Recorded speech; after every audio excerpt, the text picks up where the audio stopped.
Seperti tadi kita uraikan dalam menjawab pertanyaan kawan kita yang pertama, amalan Nabi SAW pasca salat adalah sesuai dengan ketentuan Al-Quran di surah keempat An-Nisa ayat 103. Kan?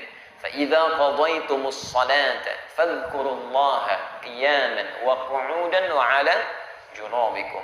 Maka jika kalian telah menyelesaikan salat, bergegaslah untuk berzikir kepada Allah, baik dalam keadaan berdiri, duduk, ataupun berbaring. Bagaimana cara mengamalkan zikir ini? Karena kalimat di Qurannya masih umum. Zikir aja. Ya. Kalau tidak dijelaskan bagaimana caranya, kita akan kebingungan.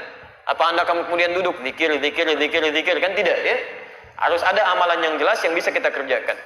Maka diberikan bentangan pilihan oleh Al-Quran.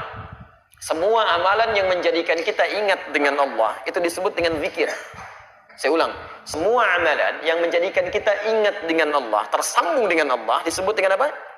Zikir. Misal, membaca Al-Quran itu bagian dari zikir. Karena Quran sendiri disebut dengan zikir. Quran surah ke-15 Al-Hijr ayat ke-9. Posisi paling kanan di pertengahan.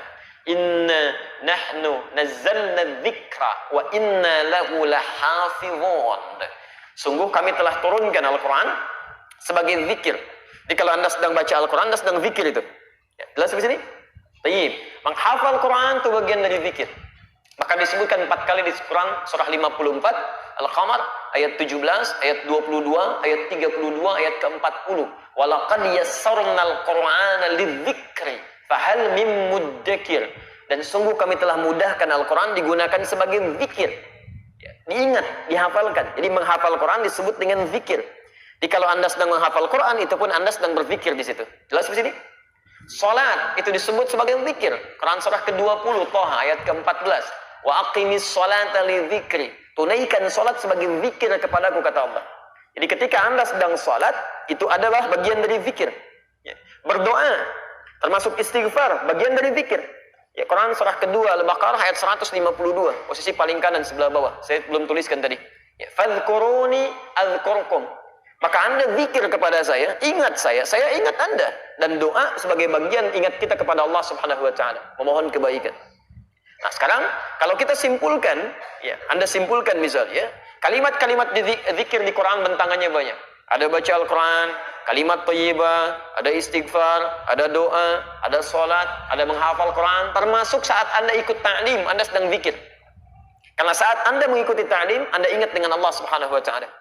Makanya mohon maaf ya, ta'lim yang baik itu bukan hanya mengajarkan materi yang Anda ketahui, bukan itu yang diinginkan.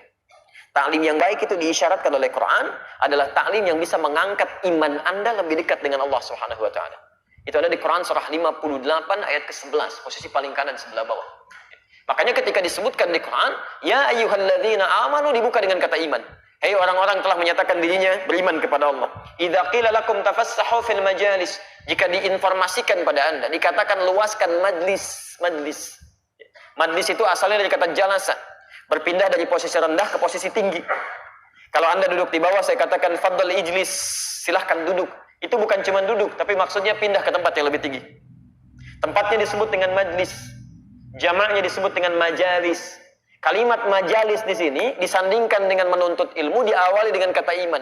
Kata para ulama seakan-akan melukiskan kesan bahwa tempat menuntut ilmu yang baik itu bukan sekedar Anda datang, tapi tempat yang menjadikan Anda, perangkat keimanan Anda lebih dekat dengan Allah Subhanahu wa taala. Jadi kalau Anda menuntut ilmu, belajar dengan siapapun, iman Anda tidak meningkat, pengetahuan agama Anda tidak bertambah, ada yang salah di majlis itu. Makanya di ujung ayatnya dikatakan, yarfa'illahu alladhina amanu minkum walladhina utul ilma darajat. Orang-orang yang belajar seperti ini, imannya akan diangkat oleh Allah, plus pengetahuannya akan bertambah. Silakan antum cek. Kalau antum masuk ke majlis ilmu yang seperti ini, pengetahuan Anda pasti nambah. Salat Anda bukan cuma sekedar bertakbir, tapi paham kenapa saya mesti bertakbir. Bagaimana cara saya bertakbir? Apa bacaan yang saya bacakan? Kemudian Anda menjadi lebih dekat dengan Allah. Sebelumnya cuma salat fardu, sekarang pengennya di masjid. Sebelumnya fokusnya yang berjamaah fardu saja, sekarang kehilangan sunnah sudah nggak nyaman. Dulu ketinggalan fardu Anda biasa-biasa saja, sekarang ketinggalan salat sunnah sudah nggak enak Anda. Itu ta'lim yang bagus. Itu yang disebut dengan zikir. Disebutkan di Quran surah ke-9 misalnya 122, posisi paling kiri sebelah bawah. Itu sebanding amalannya dengan orang jihad itu. Nah, jadi dari semua amalan-amalan ini pasca salat, apa yang dikerjakan oleh Nabi? Apakah berdoa? Ataukah langsung istighfar? Atau kemudian beliau misalnya baca Al-Quran? Atau beliau menghafal Quran? Atau beliau mengajarkan dari materi keilmuan yang disebut dengan ta'lim itu. Bagaimana urutannya? Ditafsir di hadis-hadis ini. Pertama, lihat kalimatnya di hadis Muslim nomor hadis 591. Begitu beliau selesai menunaikan salat, salam ke kanan dan ke kiri, zikir pertama yang dilakukan oleh beliau adalah istighfar 3 kali. Astaghfirullahaladzim, astaghfirullahaladzim, astaghfirullahaladzim. Dan menyambungkan Allahumma antas salam wa minkas salam tabarakta ya dzal jalali wal ikram.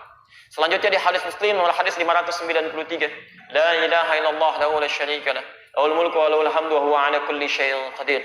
Selanjutnya di hadis riwayat Muslim nomor hadis 597, Anda mulai bacakan subhanallah, subhanallah, subhanallah 33 kali, alhamdulillah, alhamdulillah, alhamdulillah 33 kali, Allahu akbar, Allahu akbar, Allahu akbar 33 kali. Selanjutnya Anda bisa bacakan ayat kursi, ya.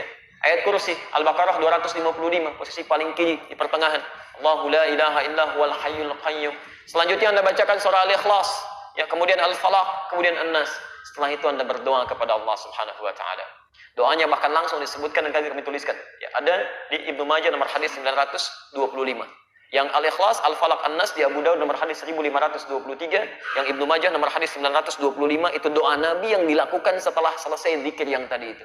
Kalimatnya, Allahumma inni as'aluka ilman nafi'a wa rizqan thayyiba wa amalan mutaqabbala. Ya Allah, saya sangat berharap ya Allah, semoga Engkau berikan kepada hamba ilmu yang bermanfaat, rizki yang baik ya Allah, yang berkah, dan mohon jadikan amal-amal hamba yang telah hamba kerjakan